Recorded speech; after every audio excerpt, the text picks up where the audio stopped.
ஜெய் வாராகி, என் அன்பு குழந்தையே, எதற்காக சோகம்? உன் முகத்தில் மிகப்பெரிய கவலை தெரிகிறது. அதுவும் எதிர்காலத்தை நினைத்து. இப்பொழுது இருக்கும் நிகழ்காலத்தை மறந்து விட்டாயா?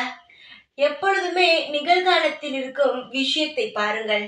அப்பொழுதுதான் எதிர்காலமும் சந்தோஷமாக இருக்கும். எதிர்காலத்தை மட்டும் பார்க்கும் பொழுது நிகழ்காலத்தை நாம் துளைத்து விடுகிறோம்.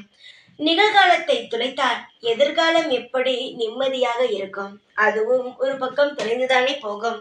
இப்பொழுது சந்தோஷமாகவும் நிம்மதிகரமாகவும் நாம் செய்யக்கூடிய விஷயங்களில் கண்ணும் கருத்துமாகவும் இருந்தால் வாழ்க்கையில் எல்லாமே நல்ல முறையிலேயே நடக்கும். நமக்கென்ன தேவையோ அதை தேடி ஓடிக்கொண்டே இருக்க வேண்டும். எது வேண்டுமோ அதற்காக போராட வேண்டும்.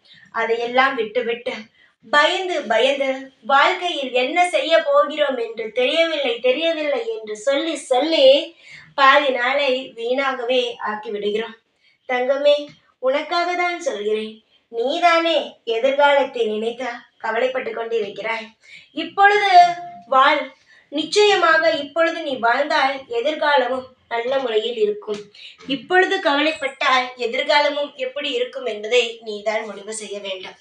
வாழ்க்கை என்பது நம் கையில் தான் இருக்கிறது. அதை எப்படி அமைத்துக் கொள்ள வேண்டும் என்பதோ நம் கையில் தான் இருக்கிறது. உன்னுடைய வாழ்க்கையை உன் கையில் நான் ஒப்படைத்திருக்கிறேன். அது எந்த பாதையில் சென்றால் உனக்கு நிம்மதி தருமோ அந்த பாதையில் அதை கையை பிடித்து அழைத்து செல். உனக்கு என்ன வேண்டுமோ, நீ எதில் சாதிக்க வேண்டுமோ, உனக்கு என்ன வேண்டுமோ என்னிடம் கேள். அதற்கானது நிச்சயமாகவே உனக்கு கிடைக்கும். நான் எதையுமே தரமாட்டேன் என்று சொல்ல மாட்டேன். நிச்சயமாக தருவேன். ஆனால் எதுவாக இருந்தாலும் நேரத்தை பார்த்துதான் கொடுப்பேன். உனக்கு ஒரு கெட்ட நேரம் நடந்து கொண்டிருக்கும் பொழுது சில விஷயத்தை கொடுத்தால் அது உன்னிடம் நிரந்தரமாக இருக்காது. அதுவே நான் பொறுமையாக இருந்து எனக்கு தகுந்தது போல் நேரத்தில் கொடுத்தால் நிச்சயமாக அது காலம் முழுவதும் உனக்கு நிலையாக இருக்கும்.